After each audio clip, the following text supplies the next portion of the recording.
Can someone just brief me on what you guys learned yesterday? Just like an oversight. It's just logo designers that had classes yesterday, right? Graphic designers Yeah, yeah. also have class. Okay. I'm referring to the logo designers. Okay. So please, guys, we should. Hi, good evening. My name is Mercy. I'm a legal designer. Yesterday we had a class, and unfortunately I was not able to join on time.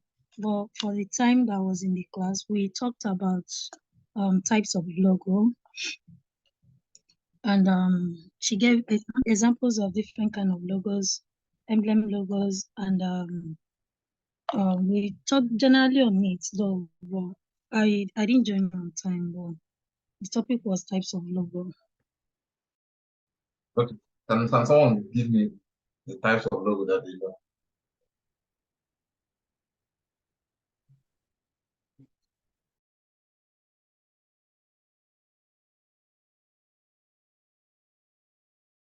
Anyone?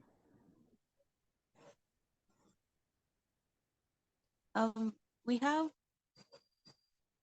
the word mark logo and the letter mark logo.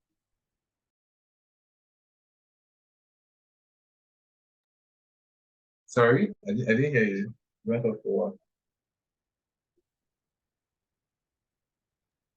I said word mark logo and letter mark logo. Letter mark logo. Awesome, awesome. Okay. All right. So today we're going to be talking about, let's just dive right into it so that we don't waste too much time. We're going to be talking about branding and logo design processes. All right. So last week we spoke about what branding is and what branding is not.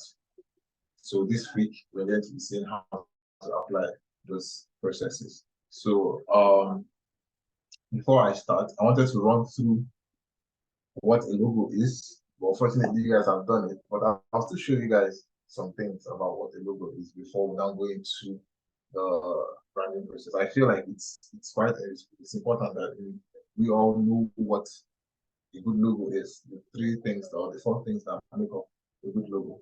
All right. So I'll be sharing my screen shortly, and I'll show you, walking you guys through the processes, and at the end of the class, I'll be sharing some materials as well to help you reinforce everything you learned tonight. All right. So give me a second. Let me share my screen.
Can everyone see my screen?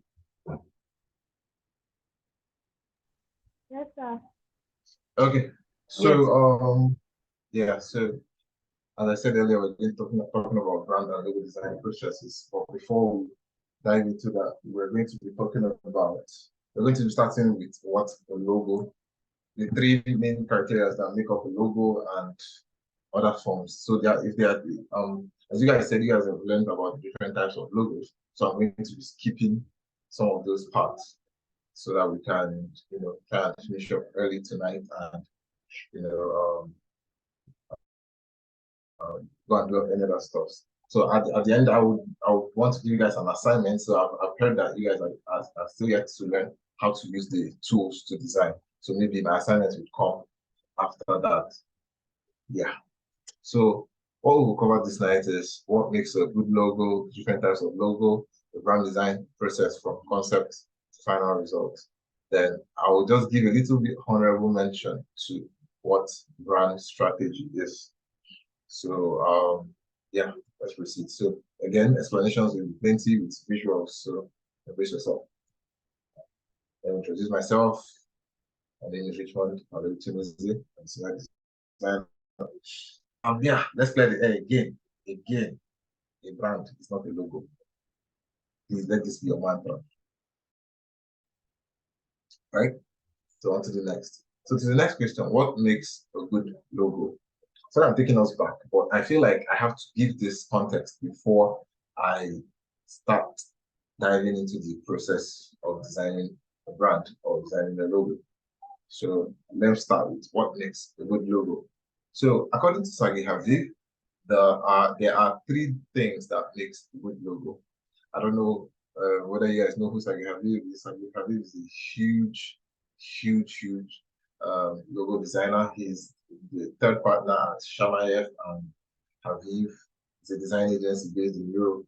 So they are the ones behind designing wonderful brands like National US Open, what's the name of that? Chase Bank and the rest of them. So they are behind a lot of big brands that are doing amazing things in the world today. So I believe I look up to him as a brand designer and a logo designer as well, because he has some amazing inputs that he has shared with the world on how they do things at his agency. So the first thing you should know about a logo that makes a logo a good logo is a logo must be appropriate. It must convey a feeling and possess a character. So a lot of times you see logos that people design, it's always they try to embody what the business is trying to do or what the business. For example, you will see a logo for what's it called? Let's say a supermarket. Someone will carry a trolley and all these things and put gift items and all those things inside it. It's not that the logo is that kind of logo is bad or anything, but it's not serving its main purpose. It's not appropriate because logos are meant to be simple. Logos are meant to be identifiable. Logos are meant to be clean and clear. So it must convey a feeling and it must possess a character. That's why if you see logos like Walt Disney and the rest of them, they possess this set of feeling. When you interact with them, it gives you that whole childlike emotion that takes you back to when you were a little girl or a little boy. There are guys here that when you were watching Disney or watching Cinderella, Snow White, and the rest of them, you know, that feeling, it conveys it back to you. You are not just interacting with just an ordinary icon or an ordinary mascot. So the second thing he said about a good logo must be distinctive and memorable. It must be easily identifiable and not generic. So there is a big problem in the logo design industry that we're facing. So a lot of people that call themselves logo designers, most of the time, are not that creative to make distinctive marks or distinctive logos. They end up creating what we see every day and encounter and be like, I've seen this thing before. I don't know whether you guys have heard heard someone say this, or when they are passing on the road, they see a brand or they buy something online, they see a brand and like, I've seen this logo somewhere. And they'll start checking the internet and they will now find something that looks like that logo. I don't know whether we've been in that situation. So these are situations whereby these logos are not distinct enough. They are not quite memorable enough to stand out as being unique or to stand out as being original in their own sense. All right. So it must be easily identifiable and it must not be generic. All right. So the third thing he mentioned that it must be simple. This is where a lot of people fall. So someone will take, so you reach someone or someone will reach out to you and tell you to create a logo, and you start thinking of, what should I add? Should I add a flying cow? Should I add a butterfly that has 10 wings and all those things? Now you are making that logo so ambiguous that it becomes a burden to look at. That way, when someone looks at it, they'll be like, what's this stress? And they'll jump over, they'll skip over and focus on other things. Now, as a brand, as a business, you have lost that person as a customer because they cannot identify you in the noisy market because your logo is so busy that it disassociates people from interacting with your brand. I don't know whether that makes sense. So I wrote here, simplicity makes it identifiable no matter the size. Is a simple graphic or mark. Why did I say that it makes it identifiable no matter the size? You know that logos are not just used in one form. We design brand identity, we design marks for different brands or different businesses. Place them on different, let's use for example the Apple logo. The Apple logo is being used on their website, it's being used on their packaging, it's being used on their devices. Is being used on their adverts and all those things. And if you notice that all those different touch points that I mentioned now have different sizes, are of different sizes. So imagine now placing their logos on all those different sizes, and you can still identify that, oh yeah, this is Apple. You can still say, yeah, this is an Apple product. Because their logo is so simple that it conveys what the brand stands for, and it tells you on the first glance that you can easily see, oh, I know this brand. I can tell that this is this brand without stress. So let's look at, for example, now, which Nigerian company has the worst logo on earth?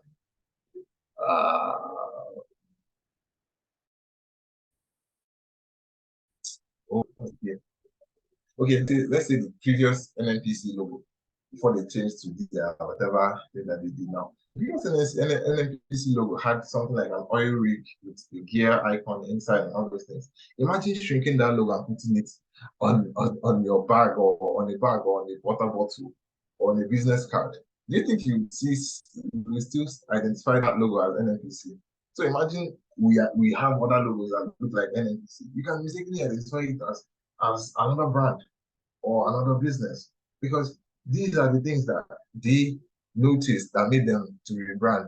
Now, if you see NNPC logo somewhere else, you can easily identify, yeah, this is an NNPC logo. You can easily associate with that brand and say, yes, this is NNPC brand that I know. All right. So I went for that to give an example. In fact, the perfect example is National Geographic logo. So National Geographic logo is the most simplest logo I've ever seen in my life.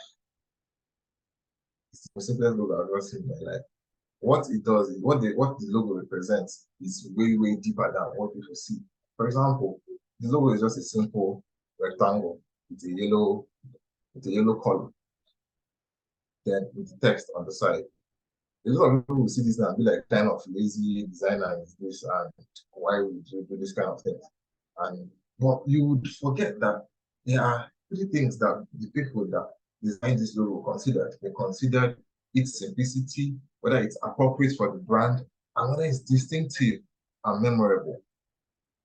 Me now looking at this logo now, if I go anywhere and if I look at any ad, I see a yellow rectangle, I would easily identify that this is the National Geographic logo.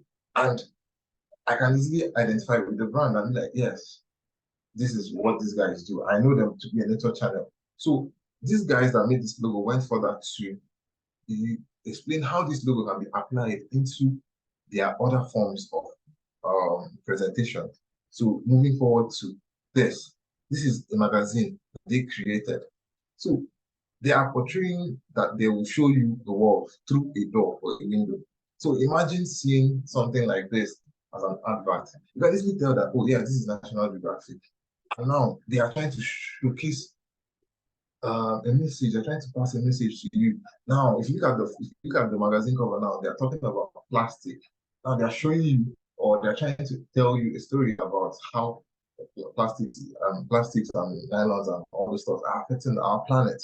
Now you have already identified with the brand because they're talking about the geography of the world, the ecosystem of the world, and in general. I don't know whether I'm making sense. Well, yeah, let me leave it for the question after the class to proceed. So this is the typical example of how brands can easily be identified by their marks. So if you look at these marks, you can see some things that the marks don't sell the message they are trying to sell. Rather, it it fits into what the brand, it's appropriate for what that brand stands for. For example, National Geographic, you're seeing things like nature, you're seeing like a deep, someone is a deep sea diver, you're seeing elephants and all that. Apple, you're seeing someone being active, being unique in their own sense. Coca-Cola, you're seeing people enjoying a drink, like it's a set of feeling. So it goes beyond just looking at the mark. Or is it Nike? Nike, you know that Nike is a sports brand and it can easily be tied to any well-performing athlete out there. So you can see Serena Williams and all those things. So they are trying to sell a certain level of feel, a certain level of emotion. They are not just telling you, look at my logo is fine. No, their logo communicates what they are trying to do as a business. All right. Then I want you guys to see something moving forward. I want you to see logos as a flag. What is the unique things about flags? Flags don't tell you what a country is. They don't tell you the national problem that is going on in the country.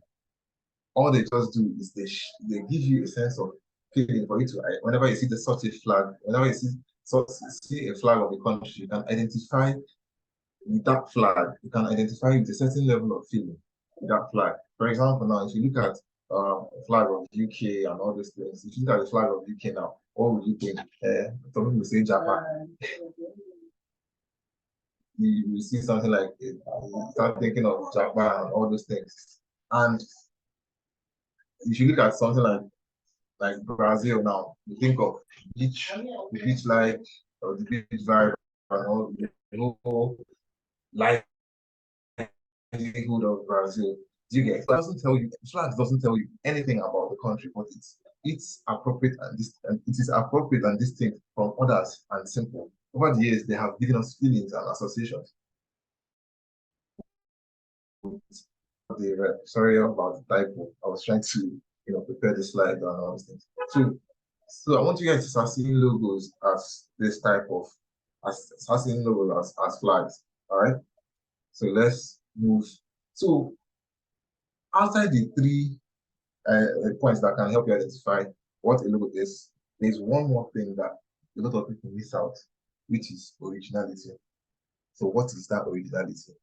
So it has to do with that one thing that you add to a logo that makes it the shit. It can be the color combination, it can be the shape, it can be the form, or even the idea behind the logo. Do you get? So brands that we have today have deeper meanings when you see their logo. Their logos go beyond what you see. It tells a different story. All right. It tells a different story about the brand. It's not just like you see the logo now and you start saying that the brand is this, the brand is that. No, but there's a feeling behind it. Now I'm going to show you guys a simple example of a brand I worked on. Can someone tell me what brand this thing is? Can unmute your mic and just talk. Maybe a fitness brand. Is it what? A gym. He said a gym. Okay, someone said a fitness brand. Does someone else wants to give it a go? Fitness farm. Fitness farm, fit farm. Okay, Yeah. one more person that I explain. Yeah, I think it's for it's fitness related. See that none of you thought that on top of the fact that this thing can be a fitness wear or can be a clothing line, but you guys thought that it has to do with fitness.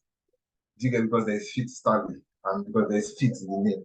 So this is why brands are a brand logo doesn't tell you what that brand does. It's feeling it communicates. So let me tell you the backstory behind Fit Study. So a client of mine, a friend of mine, the sister is into bodybuilding and all that. She reached out to me that she wants to start her own clothing line. We had a series of calls. I did some interviews. She identified that she wants to call it Fit Study, and I asked her what's behind the name.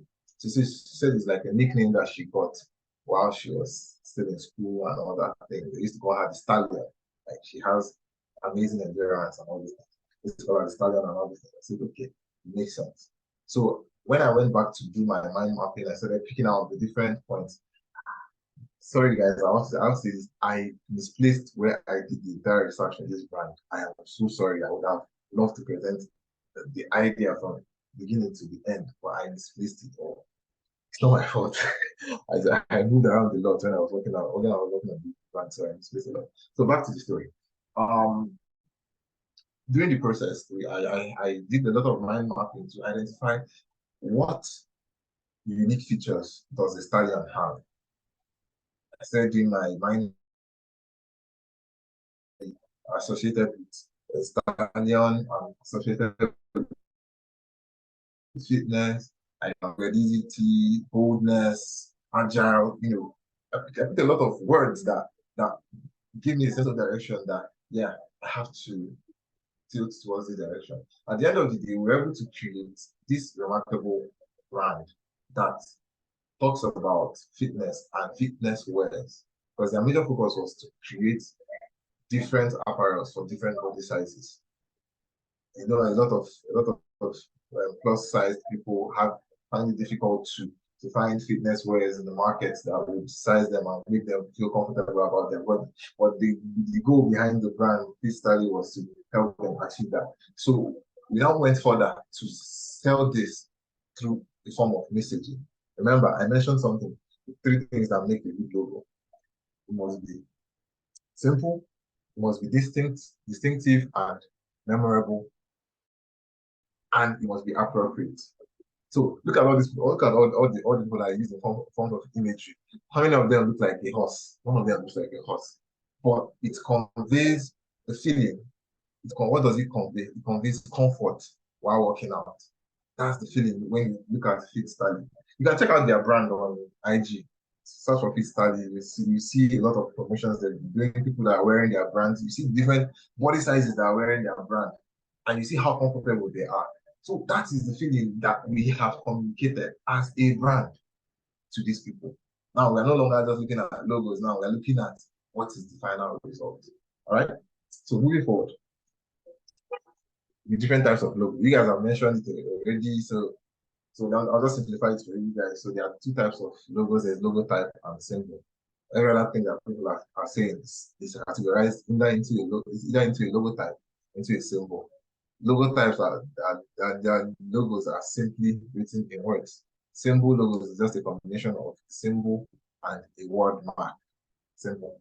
Every other thing that anybody is saying, emblem, blah, blah. If you look at it, there is an icon, there's a mark, there's text. Now, you see now when you start breaking it down, that you can start identifying different parts of what makes up that logo. All right, so I'm sorry I'm running so fast. I'm trying to finish up early. So take note, always default to no symbol until it is needed. So let me explain why I wrote this here.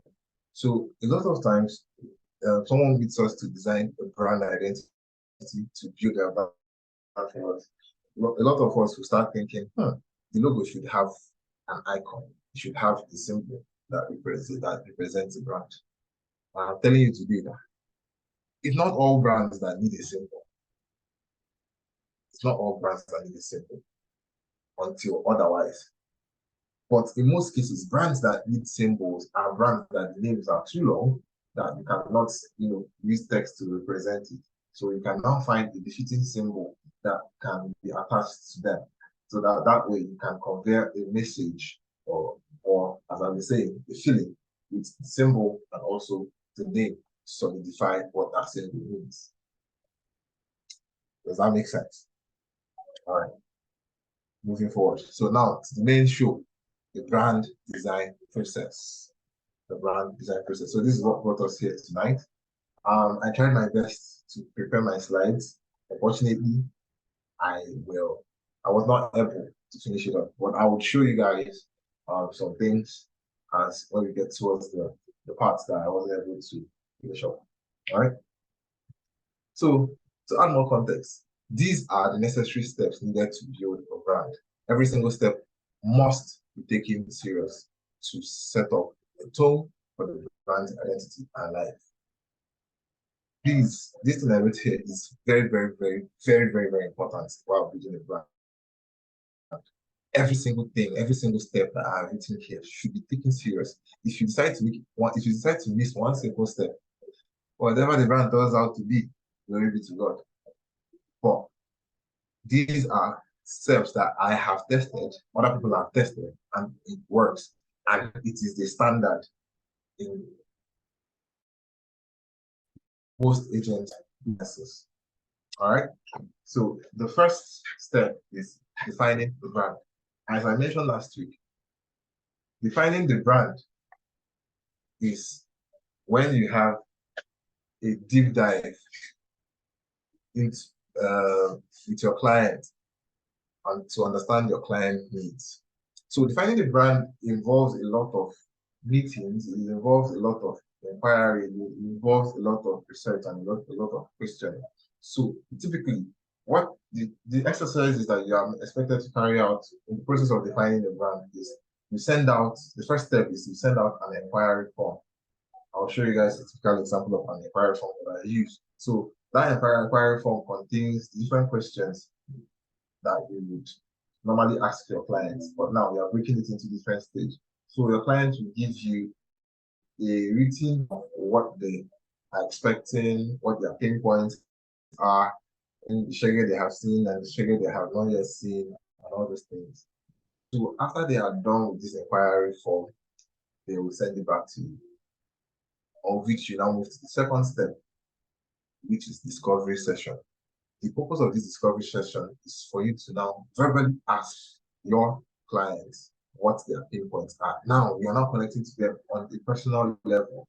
So you have to take series of notes during these calls, and later you compare it to the inquiry function. So that way you will get a full understanding of what your client wants to achieve with their brand, what they want to sell, what they want to create as a business and as a brand. All right.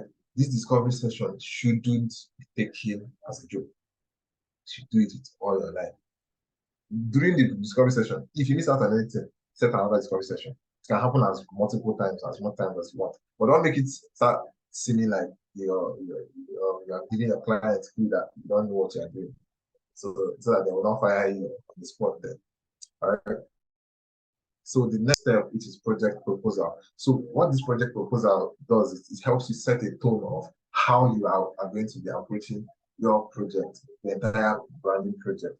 So you would move from discovery move from inquiry form to discovery session to project proposal. So that project proposal, you are expected to mention the expected time of delivery, what you're going to be delivering, and how much it will cost and everything. You get. I had to add this project proposal because a lot of times, a lot of us don't know when to charge our clients. So this should come under project proposal. So this is where you charge them for whatever work that you're going to be doing for them. Not after, not when they call you and tell you that I need a logo or I want to pay the brand. Start telling them 10K, 5K, or 100K. At the end of the day, the work you now do for them is now what over a million. So inquiry form and discovery session is going to help you set tone for what you're going to do on your project proposal. All right. So on to the next one. So the perfect tool to use to create an inquiry form. Sorry, pardon my typos. I was rushing in using. Perfect tool I use for my inquiry form is Google Form. So I added a Google Form example here. I don't know whether you can see my screen. So I just share my entire screen. Okay, let me just share my entire screen. Hold on. Share my entire screen. Yeah, you can see my entire screen now. Can everyone see my screen? Yes. Yes, I Yes, can. Okay. Yes. All right. So this is a simple inquiry form that I use for my clients. So you can see that it ranges from them telling you what their business name is, to what is the name behind the name of their brand, what is your business purpose. So you as you're creating this form, you're giving them context of why they should provide this information, why this information is important. Do you get? So for example, this what's the business purpose? I give them context. I told them to try to sum up the goals plus mission of your business in one sentence. Make sure to include who your ideal audience is, what your business has to offer, as well as how they benefit from your service. That way, you are getting more information. Do you get? You're making your clients to think beyond. I just want a logo. So now, what is this logo going to be doing for me, or what is my business going to be using this logo for? Do you get? So I'll share this form with you guys after the class so that you guys can serve as a guide for you when you want to create your own. So you can use it. Take the exact form, you can tweak it a bit if you feel like. So yeah, I'm going to share it with you guys at the end of the class. All right. So to the next. Yeah. So the next thing we have research and mood board. Gang. So after you are satisfied with your information gathering, the next step is to carry out your own research in which you identify key areas and information about the brand. With your results, you will now be able to create what we call a mind/word map or word mapping. So, what is word mapping? A lot of us will be asking ourselves, what's word mapping? So, this is what word mapping is. It's the representation of different words or actions that can be associated with your brand. So, as I mentioned earlier, when we were designing for Fit Study, I told you guys I had a conversation with my friend. She told me everything about her brand. I now went back and took the two words that identify her brand, which is fitness and stallion, and started finding different words that associate with these things. Sorry, I couldn't find where I did those research. I just had to replace it with another one. So this is for an real estate brand. So for real estate brand, what we did was we broke down what an estate agent would do. So they'll collect rent, they are involved with houses, there's flat, there's landlord, there's property moving. So this is like a typical example of what a mind map is. So we are breaking down each of these words into different or tiny words that would help you to understand the brand proper. So most times what this thing helps is that it gives you a sense of direction of how you want the visual elements to like, do you get? How do you want the logos to look like? How would you want the different communication stuff that you're creating to look like and the rest of them? So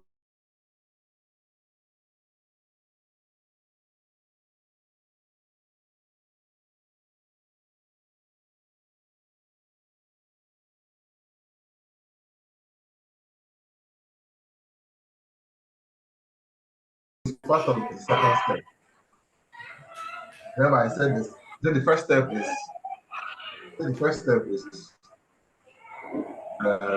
defining the brand, right? Then the second step is research and mood board. All right. Okay, sir. All right. So mood boarding. Mood boarding is basically gathering of visual ideas that will influence the general direction of the brand. What does it mean? Let me leave BB grammar. It means you going online and looking at different pictures, different brands, different imageries, different colors, a lot of things that would help you piece what you have researched about the brand together.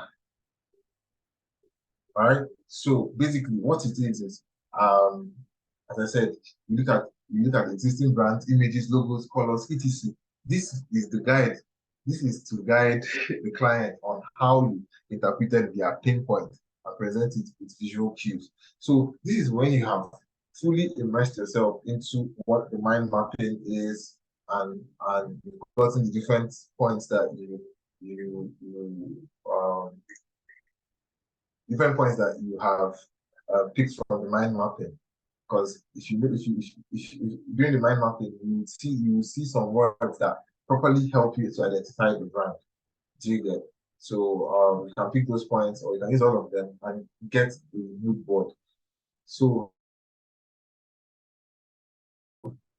this exam worked on in 2000, and the project was wanted to create a grunge looking.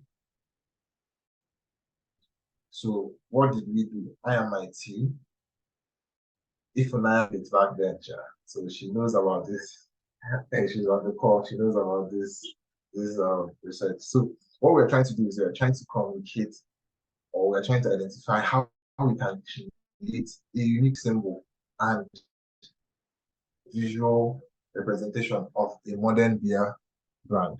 So we looked at images of people drinking beer, different adverts ranging from 1980s. So, for example, you see this called 45. 45 is an old beer brand in the US. So it's very old. So we looked at a lot of beer brands that existed, how beer was stored, how drinks were stored, and who are the ideal targets of or who are the ideal beer drinkers. If you notice that you see a lot of men with beards, staunch looking men, rugged looking men and all that. So this was to help us get a visual cue of what we are trying to achieve. Have it in mind that mood boards can be gathered from multiple sources, and it is better presented in a document. That stuff I showed you now is a Pinterest representation of our mood board. All right. So my advice is when you're creating a mood board, download the images into your laptop so that you can easily present them into a document. Now, while creating a mood board,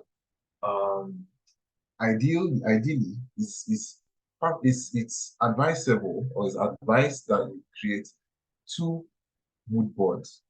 Why am I saying 2 mood boards? That way, you are giving your clients 2 different directions they can look at. You can have 2 different ways you want to interpret the brand. So let's say, for example, now, for the beer brand now, we might want to look at the brand from a grungy vibe, where it involves a lot of rustic looking pictures, wood-like pictures, what's it called? Vikings kind of vibe, because Vikings take a lot of beer and all these things. So Vikings looking kind of vibe. And you can also present another mood board or showing them something soft, something relatable to both genders that ladies can take, guys can also take, that kind of thing. So it's usually advisable to present 2 different directions, 2 different mood boards to your clients. That way, you are not pointing them to one direction. And that way, it also shows that you have a more robust research system. So I listed out a couple of sites that I use for my mood boarding. So I use Pinterest, I use Behance, I use Google a lot, I use underconsideration.com. So you can check out all these websites later. Under consideration is not free. So I don't know how we're going to do it. It's not free. It's quite expensive to get access to. But I'll share more sites after that would help with your mood boarding. I don't know whether we have any question on mood boarding. I'm really, really concerned about this mood boarding before we proceed. Okay. Let me assume that the quietness is that you guys understand. Maybe after the class, we now ask our questions. Then the third step is sketching and refining. So what do I mean by sketching and refining? So at this point, you would have presented your mood board and your mind maps to your clients, and you guys would have gotten the visual direction of what you want to create for the brand and all that. Have it in mind that most times some clients might not really understand what direction that you are creating. So you have to sell it to them as a story relating to their pain points. Have this in mind. If you are trying to go into branding and graphics design, you have to learn how to tell stories using visuals, how you can sell emotions using visuals. So go and puff up your storytelling game. You can read articles, you can read books, you can watch videos on storytelling to really help you a lot. So yeah, at this stage, you would have gotten a visual cue of what you want to create for the brand, ranging from logo to colors, down to the brand standards. I will explain, don't worry, I will explain what the brand standard. Next is stand, sorry. I was going to write brand standard. Sorry, I was rushing to do all this. So I'll explain what the brand standard is. I'll usually show you guys what the brand standard is. All right. So the tools you'll be needing for this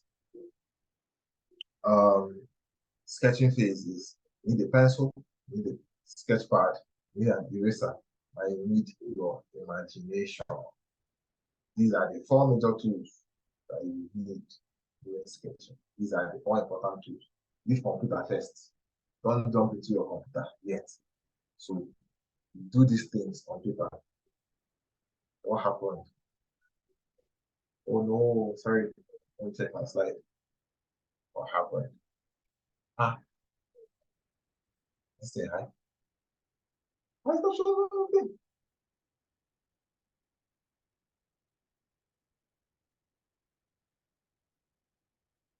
Sorry guys. Give me a second.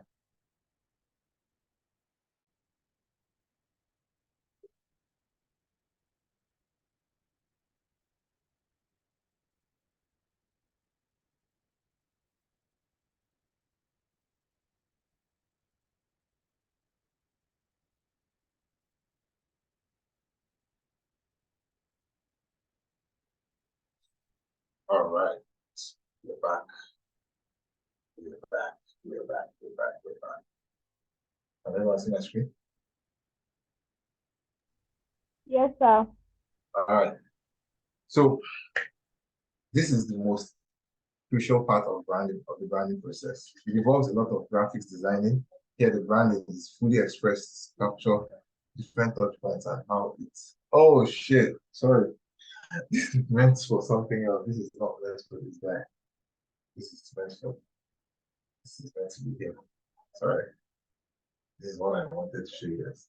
So why is sketching necessary? So if you can see on the right, these are different representations of the logo idea. Sketch and sketch and sketch until your hand fall off. The idea of sketching is important because it helps you try out multiple iterations of your logo before digitizing them. The reason why we encourage people to sketch is that we don't just want you to choose one idea and run with it. There is this motto I work with, push it further. So what do I mean by push it further? If you sketch your first idea, it's fine, it's beautiful, it's your first idea. But there's a better way of simplifying that idea. So keep sketching and keep sketching and keep sketching and keep sketching. The idea is for you to find the most refined form of your logo, the most simplest form of your logo that would help represent what that brand stands for. All right. So always do your sketching, no matter what. If someone tells you that they need a logo tomorrow, if you miss sketching, put it on your own. All right. So make sketching a part of your habit. As a UI designer, as a graphic designer, as a brand designer, sketching should be part of your routine. That way, it will help you think on your feet. All right. So the next thing we have, I wanted to show you guys digitalized. After sketching, we now digitize and refine. So this is like a refined form of the Fit Italy logo I showed earlier. I couldn't find this where I made the sketching as scattered by it. But this is what I mean by a digitized form. So this is where you now take your sketched idea into the design tool that you are using. So like Illustrator or Figma or whatever tool, or Corel, whatever tool you are using, and now start applying the basic shapes and typography and everything that you need to put to it. Then after digitizing and refining, We now move to the final step, which is presentation. Presentation. All right, so I'm going to show you guys a simple example of a presentation document that I created for a brand. Give me a second.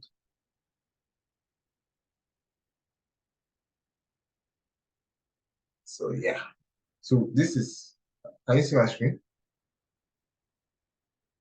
Yes, sir. Yes, sir. Okay, so this is, how do I make this in full screen? Just give me a second, let me make this in full screen.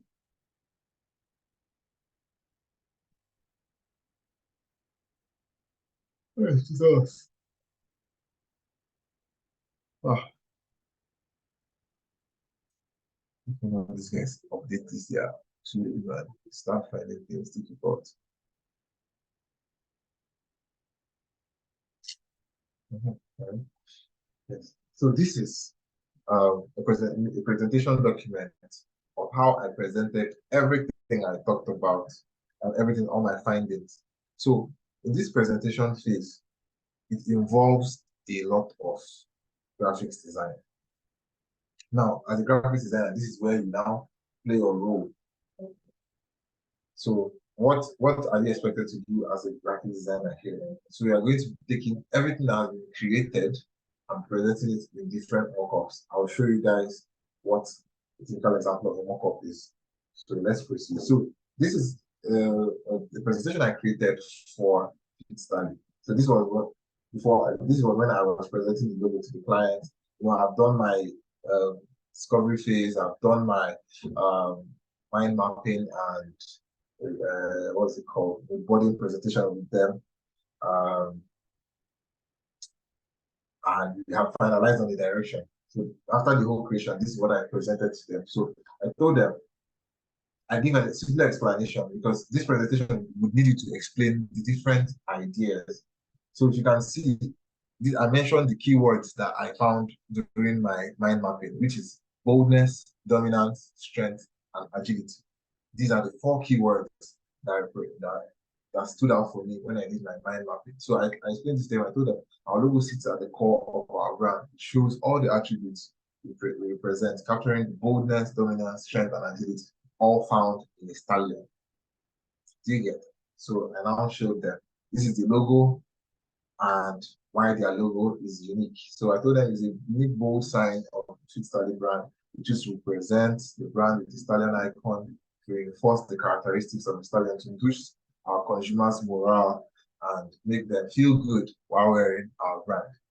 So I went further to show them how the brand color works. So for the brand, I chose just 3 colors, 3 primary colors that will help identify the brand. So a black, a green, and a gray. So I also showed them when you present the logo on an image. So that way I'm reinforcing the feeling I am giving to the brand. So this is called a clear space. So I don't know whether we will still talk about the different presentation styles of logos, but I will find an article and share with you guys so you guys can read it up and maybe some other time if we still have time to have a class, I will explain different parts of things that make up the brand guide and the brand standard. If you would that be taught sometime or anytime? Is it now the call? Start. Are you here? Okay, let me assume that she's not here, Sha. But it's fine. So I'll confirm from her much later. So if it's possible for us to have a class much later I'll show you guys how a brand guide is presented and what it entails to create a brand guide. So these are the different presentations I give to them, how their logo should be used and what people shouldn't do with their logo. Then I went further to reinforce why I added an icon. So remember, I mentioned something while creating the logo that icons are only needed when you are either when the name of the brand is too long and when it's necessary for the brand. So I explained to them why we decided to add an icon to the brand. So I went further to explain the display space of what the icon looks like. Then I now created a typography system. So I selected a set some fonts that I feel like that represents the brand. So the two fonts I selected for them was Cocoa Goose and Enter. So this is how Cocoa Goose looks like. So if you notice that Cocoa Goose is quite bold and it stands out and is always in your face, and it makes and it reinforces the agility of a stallion and all those things. So everything I did on this presentation is to reinforce the feeling that we're trying to give to our consumers. So I now went further to explain what the colors are, then broke down to secondary colors, and now mock-ups. Mock-ups. So mock-ups, as a graphic designer, this should be your superpower here. So mock-ups are the real life representation of how your brand would look like. So when someone purchases your brand, how would they feel? What would they see? How would they experience your brand? So we are now taking those logos and those different elements that you created now and now putting it into real life scenarios. So for Fit Styling, I presented a form of packaging design, a form of poster design, a form of water bottle design for them. So that these are things associated with gym and clothes lining and all these things. I also went further to show how their beanies, how their posters, how their wristbands, and also how their stickers should look like. All right. So all these things are different things I presented as a form of presentation to the brand. So yeah. So yeah, I wanted to show you guys this. This is the simple mood board I created for a logo project I did this year. So this is how my own mood board is. Mood boards can be beyond this. So the client just wanted the logo. So I wanted to show the clients, okay, this is how we are trying to represent your logo at the end of the day. So this is how the different logos of the logo, how the logo will look like at the end of the day. Yeah. So yeah. So after the presentation and everything, and if your client is satisfied, you can now move to creating your brand guide, of which I should show you one. Let me show you guys one of the brand guides I have. Sorry, my laptop is a mess. Stuff's a mess. Oh, yeah, perfect. So this is a perfect guide that my company, the agency I work with, this is what we created for a client of ours. So the client is in Cameroon. So they are into household, or let's say school supplies. Sorry, not household, school supplies. Yes, into school supplies. So what we did was we broke down every single idea. So this was after when we were done with everything and we've finalized on every direction. Now we're trying to hand over the documents and everything that has to do with the brand to the client. So we presented this to them. So their messaging, remember, always start with the messaging to incorporate your research of why you came up with the logo. So presented the logo. So the logo is a logo type. So it's just a text, autograph. So the next thing we showed how the logo can appear with just AG as autograph, then showed them some taglines, how they can use their taglines and all that. Then we showed them how they compare with other brands out there. So we now show them the clear space of their logo. We now show them how their logo shouldn't be used. Move forward to other presentations of their logo. Then now explain brand standards. So let me use this to explain brand standards for you guys. So brand standards are basically everything that makes up a brand, ranging from color to color ratio to color application to typography and photo guide and the different other visual assets. So visual assets ranging from patterns to icons to mascots and different things. So all these things are important as a graphic designer while building a brand. Then we'll now move forward to presentations, as I showed earlier, how we are using all these things, how these things are presented in real life, and how they should appear in real life. So these are the different assets. So they're like corporate assets for them, because it's a corporate business, so you have to create this for them. So like business cards, file jackets, envelopes, stamps, pens, and the rest of them, ID cards, invoices. A lot was done, email signature, and yeah. So then the brand merchandise. So we went for that to also create some brand merch for them, like hoodies, t-shirts, normal shirts, jotters, face caps, packaging bags, tote bags, water bottles, cups, stickers, and everything. Then we now did one more that to do for them is store branding, like a more physical kind of branding. So where we presented different store brandings for them, how their store would look like, the wrapping tapes, some box wraps and all these things. Then how the signboard will look in front of their store, how they have a boss, how their bosses will look there. Also show them if they now want to start presenting or posting on social media. So we gave them some social media templates they can play around with to help them market their business. So remember I mentioned something about logos. So logos are not just they're not just things that you just put to a brand. It has to convey a feeling. So now we have expressed all these things into different forms, ranging from digital to even physical. So that now, I believe that when you guys see these things, if someone visits Cameroon in the future and you see autograph on the road, you can easily identify that, oh yeah, these guys sell stationaries and all these things. You don't see, what are they? You don't start thinking that like they are like a company that sells people's autograph and all that. Yeah. So yeah, this is my company I work with. They're called CheckBC. So if you can check them out. Yeah. So that's everything on designing a brand from start to finish. Do we have any questions? So I can wrap it up.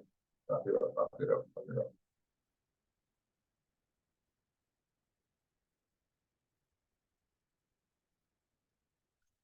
People of God, are we here? Good evening. Hi. Please, I wanted to ask, how can you create mock-ups for proper presentation for a logo, like an app you can use or something? So the major app we use is Photoshop. So there are websites that we download all these mock-ups from. Or if you're that good, if you're that good at graphics design, you can create your own mock-ups.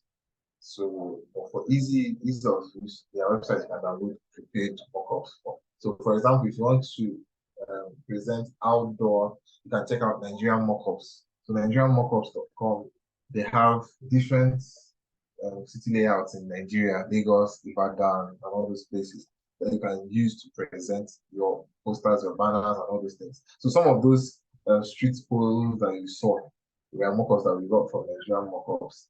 So to showcase how all these things would look like in real life.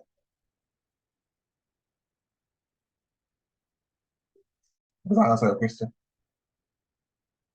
Yes, thank you very much. All right. So can you suggest a nice budget sketch pad? There is this book. There is this sketch pad. It's called. They're called dot. Is it dot grid sketch pads? I think they are sold for like 2K or 3K or so. It's quite big. There are different sizes. You can get the small one. You can get the big one, depending on you. So what they've done in that book is that they helped you create different views that you can sketch your logo on and all these things. You can get those ones in bookstores, markets, and all these things. Does that answer your question, Mercy? All right. I have a question. Okay. Please, where do you design your or Where did I design? your presentation? Okay, for which one in particular? The Fifth Stallion. Okay, the Stally, I designed it on Figma, while the autograph we designed it on Illustrator. So it wasn't only me that designed the autograph. It was a group of, we are like 5 or so. Okay, sir. All right. Thank you. All right. Olua, where's your question? Please, I didn't see your question.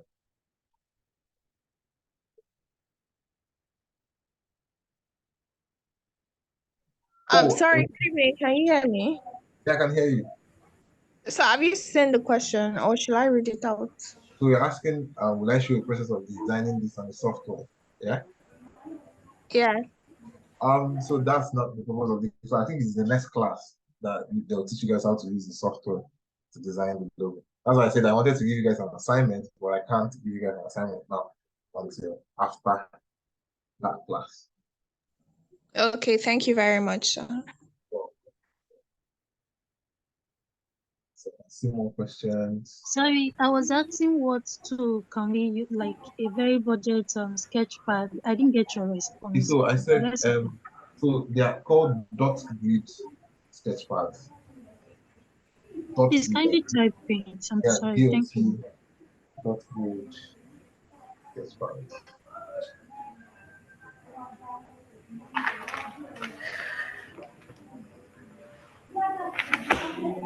All right. Any other question?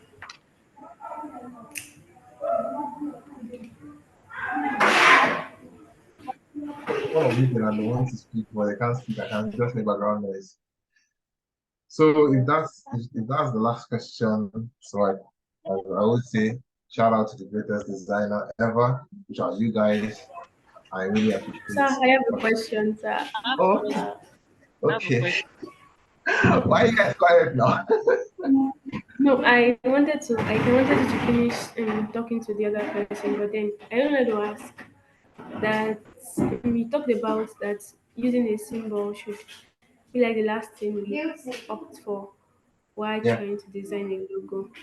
Yeah. So, and you also mentioned something around the fact that except the brand name is long and you can just have to like use a symbol. But sometimes like trying to like design a logo, sometimes what comes to mind first is symbol. And also from the is it mobile, this mobile filling station that was part of what you showed us the other time. It's quite shared and it's good. But then can we, and when you talk about sketching, There's a lot of noise in my background. Well, let me answer if Naya is wow. So if I should explain more on mood boarding. So yeah. So basically what mood boarding is you just gathering ideas, visual ideas. So what those ideas are going to help you do is to give you a sense of visual direction of what you are trying to create. All right.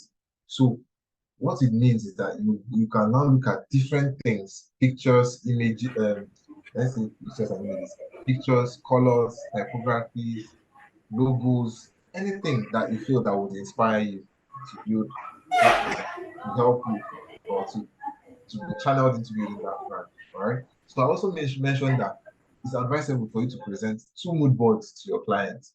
That way, you are showing them 2 different directions that their brand can go based off of your research. But I believe that when you carry out your research, your mind mapping and all that, you would see different ways that your brand can be represented and the brand can be represented and the brand can tilt towards based off of the client's feedback when you guys had your discovery session. Because during the discovery session, they'll tell you everything that they want their brand to sell, they want their brand to communicate and all those things, and they want how people, they want what they want people to feel about that brand. I don't know whether that makes sense. If not,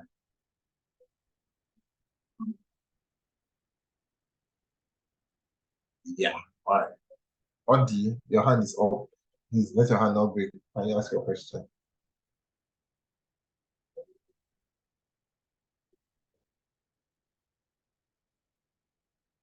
Okay. Any more questions? My hand has been raised up. so you've not answered my questions. Please ask the question, no, please. Where are the questions? Let's ask. I'm not the one muting you.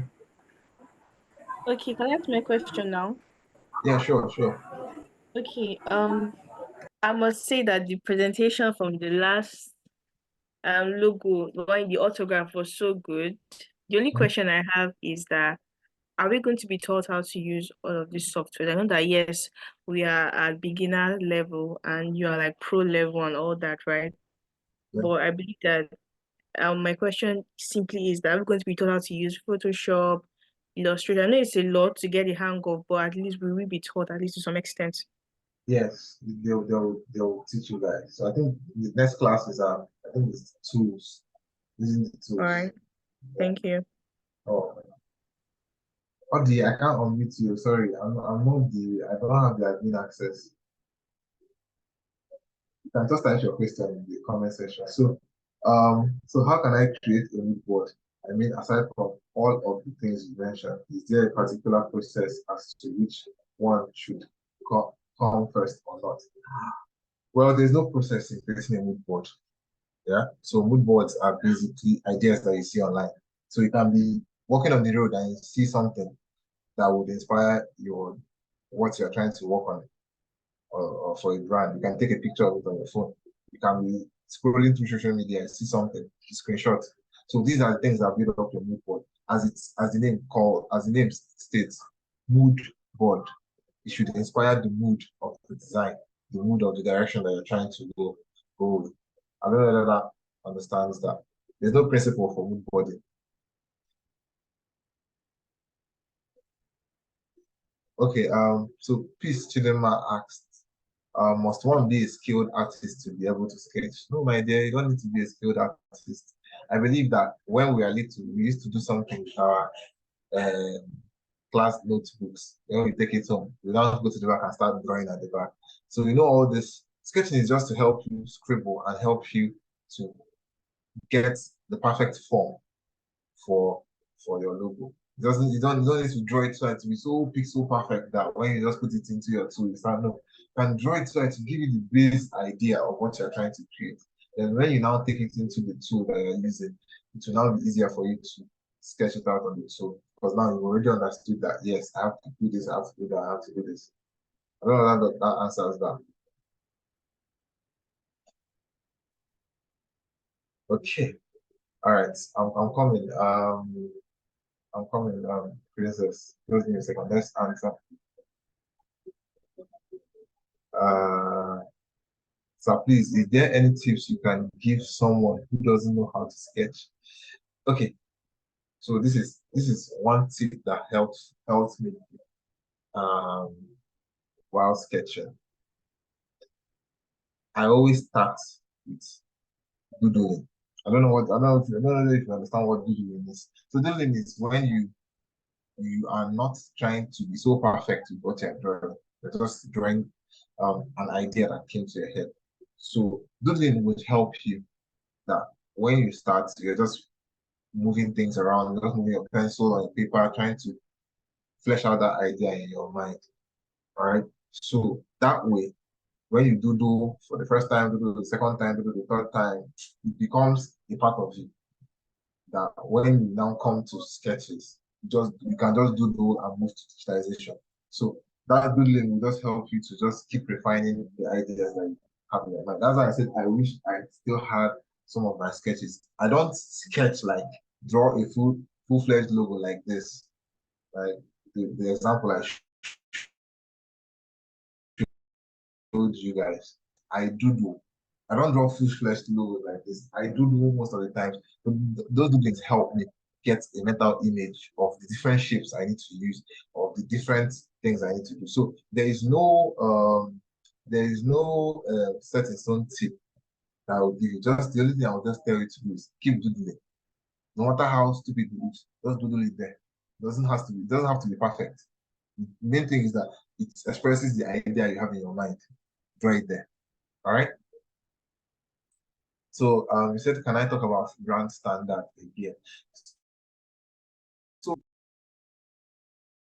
you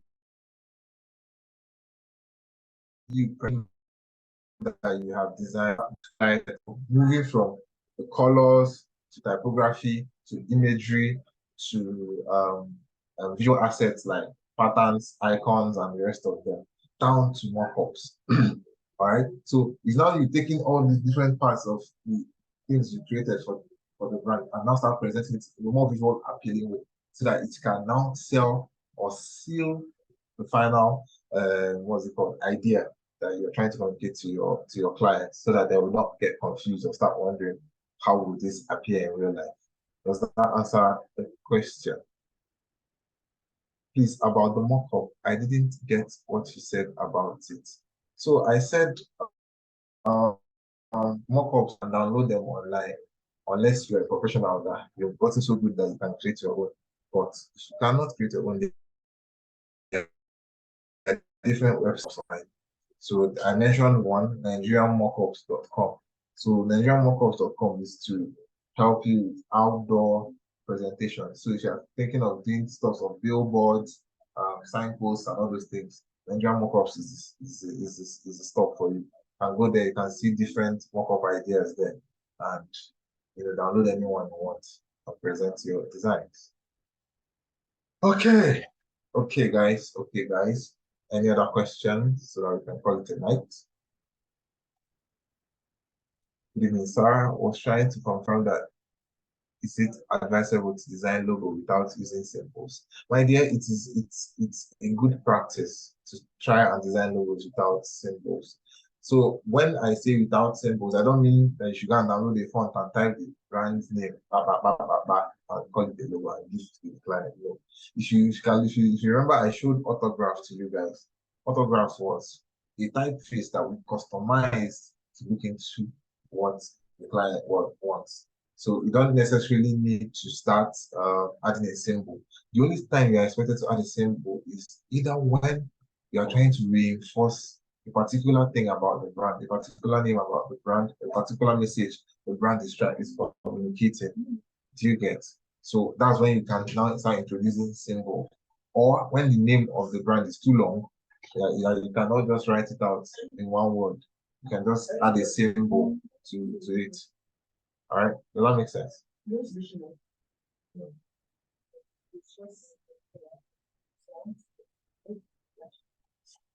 Okay, guys, any other question? Any other questions? Don't think, does that answer your question?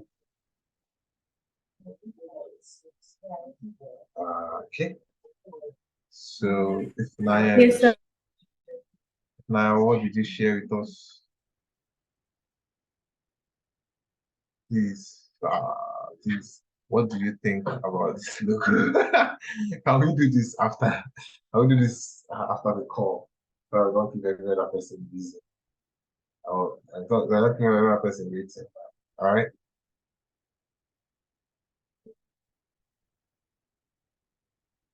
All right. Any other question, guys? Okay. So I think there's no questions. Thank you guys for being a wonderful audience. I remember my humble self. And also this book, I dropped it. I shared it with you guys. I already shared it with you guys. So do well to read them to help you, especially this designing brand identity by Elena Wheeler. It's going to help you guys well in building brands.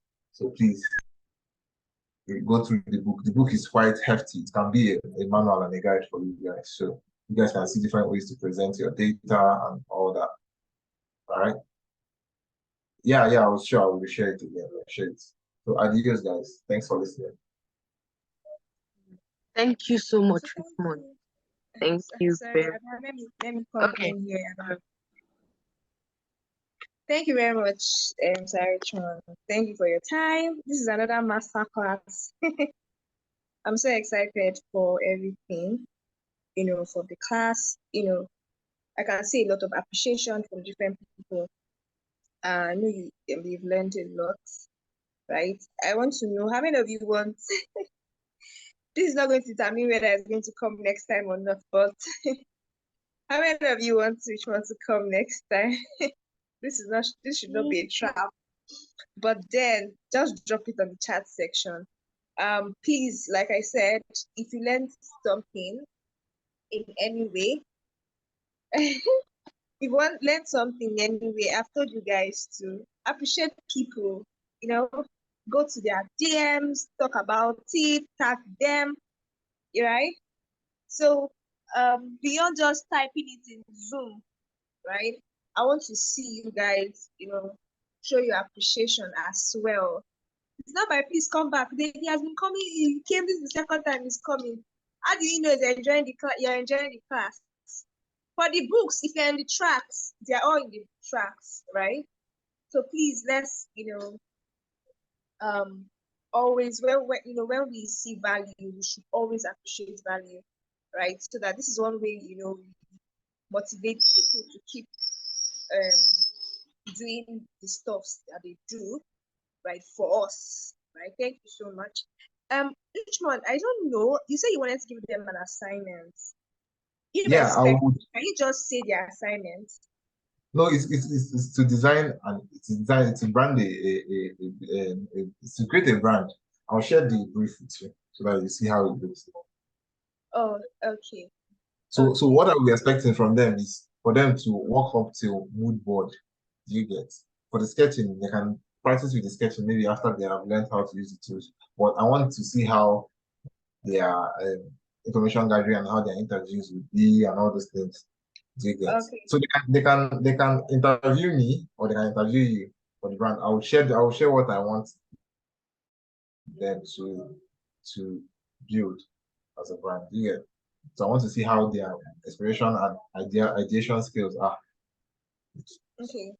All right. So we'll talk more about that. And so this is me shooting my shots here too. It will also be nice to have you as one of the judges, when when we have our I will be there. I plaster. Okay, that's very nice.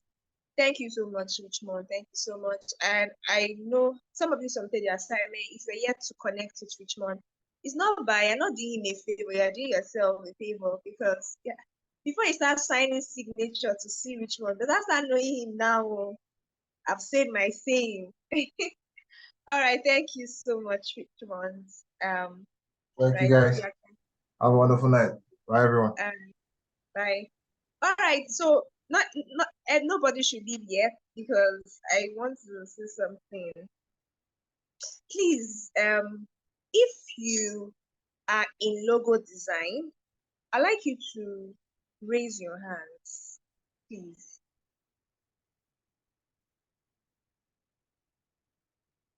I don't know, can I even see your hands straight? Sorry, Ma, what's the question again? If you're in logo design, I would like you to raise your hand. If you're in logo design, raise your hand. 1, 2, 3. Just 3 people. If you are in logo design, I'm going to keep repeating myself. If you're in logo design, please raise your hand. Okay, so Odi, Amara, Unye, that's 1, 2, 3, 4, 5, 6, 7. So just 7 persons are in. I repeat myself because I can be that kind of person that can go to logo track and delete every other person. If you are in logo design, raise your hand up. So you're telling me we just have 7 persons that are logo designers. Sorry, ma. Some people are raising their hand in the chat box. Not in the chat box, please. Use the feature to raise your hand. Okay. Use the feature to raise your hand. Also, because we had logo design yesterday, now just 10, 12 people are there out of 32 persons. I'll be 36 persons. All right, so I'm going to repeat myself again. If you are in logo design, raise your hands. Let me know I'm working with just 10 persons. Okay, 1, 2, 3, 4, 5. Ada, please take note of these people. You can do a screenshot. All right, ma. Okay, 1, 2, 3, 4, 5, 6, 7, 8. So just 8 persons are in logo design. Beautiful. Why others are in graphic design? All right. So put down your arms. If you're in logo, just put it off, right? You can take it off. If you are in graphic, take it off. If you are in logo design, you can Onine, yeah. So if you are in graphics, let me see your hands up. Graphics.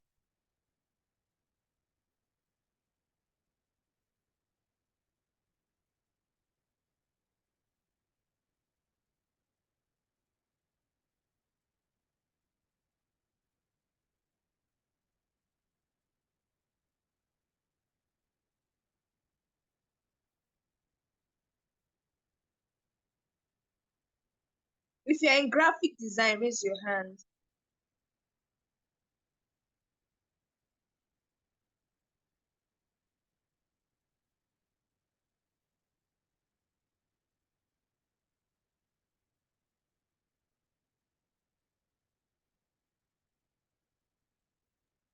I'm in graphic design. Where to click on? Same here too. I can't even raise my hand. I can't see where to click on. No, I'm just seeing the emojis on the chat, but that's all. So check your reactions. When you click on the reaction icon, you see raise hand, then you can raise your hand. Reaction.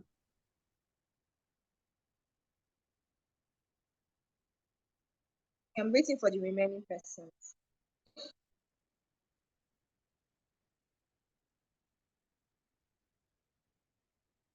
Any other person? I'm waiting for any other person.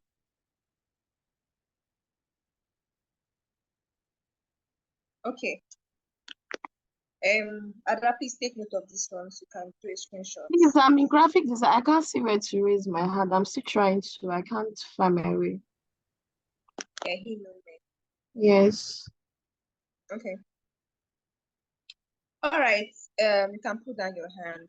I'm saying this because I am not impressed with graphic design class, and I was thinking about it, and one of the things that came to my mind was to scrap it. Scrap entirely logo design. I really don't know why we have a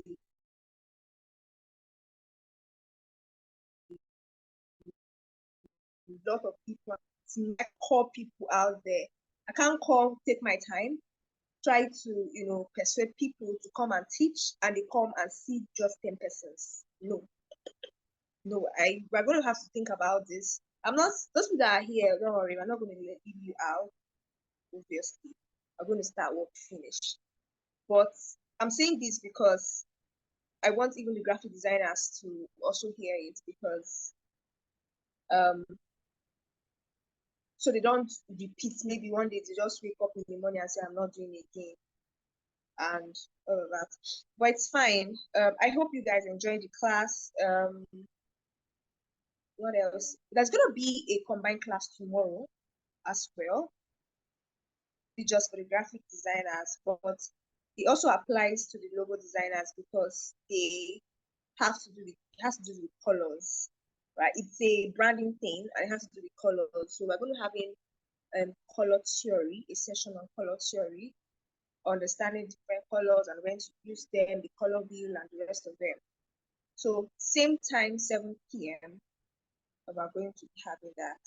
And is there any other information I would like to pass?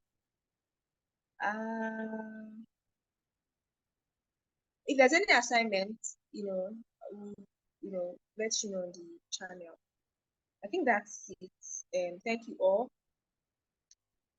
If you should not mind my harshness, so I'm not harsh. I'm just, making sure that things are really going well. All right. Have a nice take over. Thank you so much for allowing me to speak. All right. Thank you, Ma. Thank you guys for joining. Thank you so much. So I'll see you tomorrow by 7 p.m. Good night, everybody. Bye.